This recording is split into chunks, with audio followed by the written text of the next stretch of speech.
عاشق علی نام بتانے جا رہا ہوں۔ علی کے سب سے پہلے عاشق کو محمد کہا جاتا ہے۔ سرکار دو جہاں سے بڑا کوئی علی کا عاشق ہی نہیں ہے، اور عشق علی بے عنوان مصطفیٰ۔ اللہ اکبر، بیمار ہو گئے سرکار، مولا علی سرہانے بیٹھے ہیں، دیر کے لیے آنکھ بند ہوئی، استراحت فرمائی، آنکھ کھولی تو پہلا سوال کیا، اے نا علی، علی کہاں ہے؟ کہتے ہیں میرے مولا فرماتے ہیں، اچھا دو طرفہ، یہ بات ذہن میں رہے کہ عشق دو طرفہ ہوتا ہے۔ نبی جتنا علی سے عشق کرتے ہیں، علی بھی نبی سے اتنا عشق کرتے ہیں، اور ایسا ہی عشق ہے جیسے اس ہاتھ کو اس ہاتھ سے ہو، ایسا ہی عشق ہے جیسے سینے کو سر سے ہو، جیسے اس آنکھ کو اس آنکھ سے ہو۔ یہ دو کب ہیں جو عشق نہ ہو؟ ایک ہی حقیقت کی دو تصویریں ہیں، ایک ہی سکے کے دو رخ ہیں، لہذا نبی عشق کر رہے ہیں تو ادھر مولا علی کا عشق بھی۔ چند مثالیں دونوں کی عشق کی لے لیجئے۔ یمن سے لوٹے، ایک بہت بڑی جنگ سے لوٹے، تو کچھ اصحاب نے آ کر رسول اللہ سے مولا علی کی شکایت کرنا چاہیے، تو ابھی بات کر رہے تھے مولا کے بارے میں، مال کے تقسیم کرنے کی بحث تھی، ابھی بات کر رہے تھے مولا کے بارے میں، تو نبی مکرم نے بے ساختہ فرمایا، ما تريدون من علی، کیا چاہتے ہو علی کے بارے میں؟ انہ ولی کل مومن بعدی، علی تمہارا اور ہر مومن کا مولا ہے میرے بعد، میں علی کی کوئی شکایت نہیں سنوں گا۔ وہ شکایت کرنا چاہتے تھے، نبی نے شکایت نہیں سنی۔ میرے مولا علی فرماتے ہیں، ابھی علی سے نبی کا پیار اور علی کا نبی سے پیار، فرماتے ہیں لا یقار قلبی من فراقہ ساعتا، مولا علی فرماتے ہیں مجھے میرے دل کو ایک لمحے کے لیے بھی نبی سے فراق برداشت نہیں ہے، میں ایک لمحے کا فراق بھی نبی مکرم سے برداشت نہیں کر سکتا، میں علی نبی کے بغیر نہیں رہ سکتا۔ بھائی بھائی بنا رہے ہیں سرکار، فلاں تم فلاں کے بھائی ہو، فلاں تم فلاں کے بھائی ہو، جی مواخات، سب کو سب کا بھائی بنا دیا۔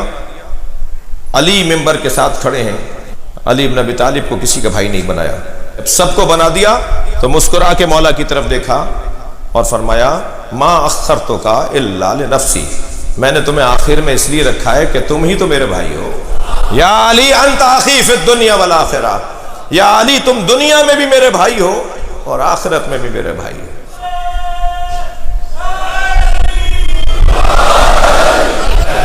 توجہ کر رہے ہیں؟ جو پیار میرے مولا سے، مولا نبی کا، گئے ہیں میرے مولا یمن تو علی کی روانگی پر دعا کی، اور روزانہ صبح شام نبی کی دعا، الہی لا یموتنی حتی نرا، یا اللہ مجھے موت نہ آ جائے جب تک علی کو نہ دیکھ لوں، میرے علی کو مجھے عطا کر دے۔ یہ نبی مکرم کا پیار۔ فرمایا جب میں جنت میں جاؤں گا تو علی میرے آگے چل رہا ہوگا، مجھ سے پہلے جنت میں جائے گا۔ ابن ابیجا نے سوال کر لیا، یا رسول اللہ علی آپ سے پہلے جنت میں جائیں گے؟ انا علی اثرہ، مولا نبی فرما رہے ہیں میں علی کے پیچھے چل رہا ہوں گا۔ تو ایک صحابی نے تعجب سے پوچھ لیا، یا رسول اللہ علی آپ کے آگے چلیں گے، آپ علی کے پیچھے چلیں گے؟ تو میرے مولا نبی نے بے ساختہ فرمایا تمہیں پتہ نہیں ہے، ہوا صاحب لوائی، علی میرا پرچمدار اور علمدار ہے، اور علمدار آگے چلتا ہے۔ اس انداز سے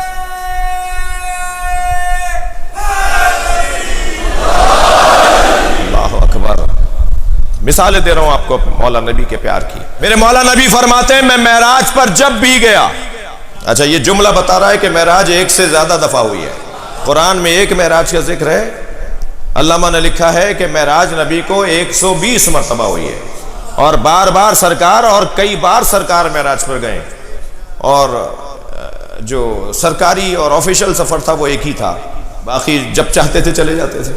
اچھا علامہ ذیشان حضرت جوادی نے تو دو مصرے بڑے حسین کہیں۔ ذیشان حضرت جوادی کہتے ہیں کہ ایک شب کا ذکر کیا ہے جانے والے عرش پر، تیری ساری زندگی معراج ہی معراج ہے، مکمل معراج۔ سرکار فرماتے ہیں جب بھی میں معراج پر گیا، عشق علی دیکھیے، مقام اور عظمت علی دیکھیے، جب بھی میں معراج پر گیا تو اللہ نے مجھے حکم دیا فقر منی السلام، علی کو مجھے اللہ کا سلام پہنچانا، اور آ کر کہتے تھے یا علی اللہ نے تمہیں سلام بھیجا ہے۔ مسلمان اس الجھنے میں لگا ہوا ہے کہ علیہ السلام بولیں یا رضی اللہ بولیں، جس علی کو اللہ سلام بھیجتا ہو تمہارے بھیجنے نہ بھیجنے سے کوئی فرق نہیں پڑتا. صلوات پڑھیں گے محمد و آل محمد.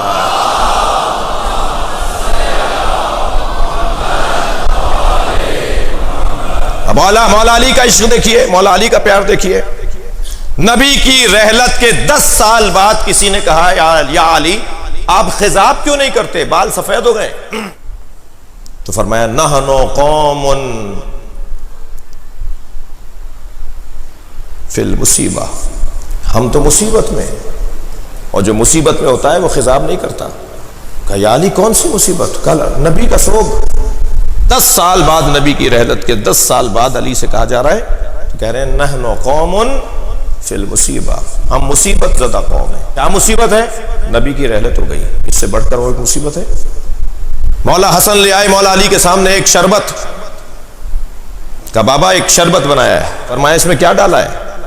کہ یہ چیزیں ڈالی ہیں. فرمایا نہیں لا یاکلہ النبی، میرے نبی نے اسے نہیں پیا، میں بھی نہیں پیوں گا. بحث حرام حلال کی نہیں ہو رہی کہ وہ کیا حرام ہے جو نبی نے نہیں پیا، جو نبی نے نہیں کھایا اس کو کھانا حرام ہے، یہ بحث نہیں ہو رہی. بحث عشق کی ہو رہی ہے، بات عشق کی ہو رہی ہے. نبی نے میرے یہ شربت منہ تو نہیں لگایا، میں بھی نہیں لگاؤں گا. جب آتے تھے گھر میں مولا نبی کھڑے ہو جاتے تھے اور ایسے لپٹتے تھے جیسے بہت مدت بعد ملاقات ہوئی ہے. اور امہات المومنین اور اہل بیت حتی حسنین اور جناب زہرا وہ بھی وہاں سے اٹھ جاتے تھے کہ اب رازداری کا موقع ہے. اور مولا نبی اور مولا علی تنہائی میں بیٹھ کے گفتگو کرتے تھے. اور پیار ایسا ہے کہ ایک دن کہنے لگے یا علی ہلکی ہلکی بارش برس رہی ہے، فوار پڑ رہی ہے، چلو صحرا میں چلیں. دونوں بھائی مولا نبی اور مولا علی صحرا میں گئے، جا کر بیٹھے، کچھ راز کی گفتگو کی اور کہا علی کسی چیز کی خواہش ہے؟ فرمایا جنت کا کوئی پھل کھلوائیے. سرکار نے ارادہ فرمایا جبریل 5 انار جنت کے لے کر آئے. کہا یا رسول اللہ ایک آپ کا ہے، ایک علی کا ہے، ایک حسن کا ہے، ایک حسین کا ہے، ایک زہرا کا ہے. یہ 5 انار جنت کے ہیں. ایک انار سرکار نے کھایا، ایک انار مولا علی نے کھایا، 3 انار رومال میں باندھ لیے. لے کے چلے، رستے میں ایک محترم شخصیت نظر آئی، انہوں نے بڑھ کر کہا یا علی آپ کے ہاتھ میں کچھ ہے، ہمیں بھی دے دو. علی سے کوئی مانگے اور علی نہ دے. میرے مولا نے رومال کھولا تو انار غائب، رومال اٹھایا تو انار پلٹ آئے. لا کے جناب زہرا کو دیا، حسنین کو دیا، اور پھر نبی سے پوچھا یا رسول اللہ انہوں نے انار مانگے، میں نے جب دینا چاہے تو انار نہیں تھے. فرمایا جنت کا میوہ سوائے معصوم کے کوئی کھا نہیں سکتا. نبی کا علی سے پیار اور علی کا نبی سے پیار. عزیزان گرامی اتنا پیار ہے دونوں کو ایک دوسرے سے کہ ان دونوں کو ایک دوسرے کا سایہ کہا جائے. بلکہ کہہ دوں کہ جس نبی کا سایہ نہیں تھا اسی کے سائے کو علی کہتے ہیں. کبھی علی کے بغیر مولا نبی کا دن مکمل نہیں ہوتا. انتظار کرتے ہیں کون ہے جو میرے ساتھ یہ تیر مشوی کھائے گا. کہ وہی کھائے گا جو تم جیسا ہے، جس سے تمہیں پیار ہے اسے کھلاؤ. بہت لوگ آئے مگر نبی نے کہا نہیں. اور پھر جب مولا علی آئے تو ان کے ساتھ بیٹھ کر وہ تیر مشوی، حدیث ہے تیر مشوی، قص الہذا. عزیزو یہ پیار کا نتیجہ ہے، یہ عشق کا نتیجہ ہے کہ نبی چاہتے ہیں کہ ہر محفل میں علی کی بات ہو. اپنی محفلوں کو، مجلسوں کو علی کے ذکر سے زینت دو. اور جب علی کی بات ہوگی تو سماج عالی ہوگا، مزاج عالی ہوگا، معاشرہ بلند ہوگا، خود بخود ترقی ہوگی فکر بشر کو. صرف اور صرف میں اگر مولا علی کے کلام نہج البلاغہ کو پڑھ لوں جو میری دسترسی میں ہے تو آپ خود محسوس کریں گے کہ ہم فکری طور پر کتنے بلند ہوتے جا رہے ہیں. انفسنا وانفسکم، ہم اپنے نفسوں کو لاتے ہیں، تم اپنے جیسوں کو لاؤ، ہم اپنے جیسوں کو لاتے ہیں. اور اپنے جیسوں میں مولا علی کا وجود ہے. علی کو دیکھ کر نبی رو رہے ہیں کہ یا رسول اللہ آپ کو کسی چیز نے تکلیف پہنچائی؟ فرمایا میں جب تمہیں دیکھتا ہوں تو میں سوچتا ہوں میرے بعد تم پر کیا گزرے گی. اے علی، ہاتھ پکڑ کر کہا علی مجھ سے وعدہ کرو، میری وجہ سے تمہیں تکلیفیں اٹھانا پڑیں گی مگر تم تلوار نہیں اٹھاؤ گے. یا رسول اللہ، اللہ اور اللہ کا رسول جو چاہتا ہے وہی ہوگا. علی وعدہ کرو تمہاری زوجہ پہ ہاتھ اٹھایا جائے گا مگر تم بدلہ نہیں لوگے. فرماتے ہیں اگر میں نے رسول اللہ سے عہد نہ کیا ہوتا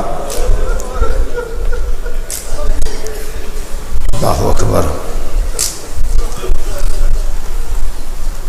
12 مہر لگی ہوئی دستاویزات جبریل لے کر آئے، کہا یا رسول اللہ یہ آپ کے 12 جانشینوں کے احکامات ہیں، اللہ نے آپ کے 12 خلفاء کے احکامات بھیجے ہیں۔